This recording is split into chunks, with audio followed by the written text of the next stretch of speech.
Kofirun surasi Makka da nozil qilingan 6 oyatdan iborat.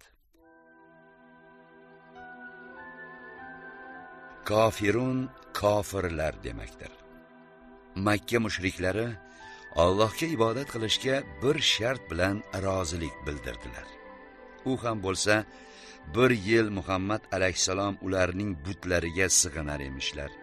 So'ngra bir yil ular Muhammad alayhisalomning Rabbiga sig'inar emishlar.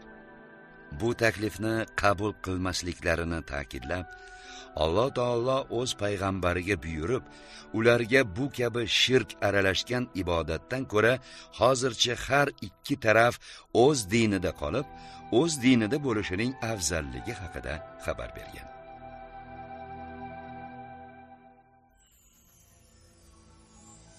Mehribon va rahimli Alloh nomi ila.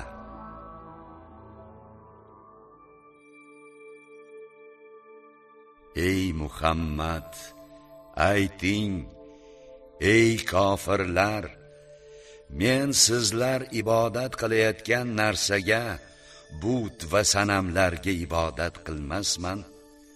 Sizlar ham men ibodat qiladigan Allohga ibodat qiluvchi emassiz. Men sizlar ibodat qilgan narsaga ibodat qiluvchi emasman. Sizlar ham men ibodat qiladigan Allohga ibodat qiluvchi emassiz.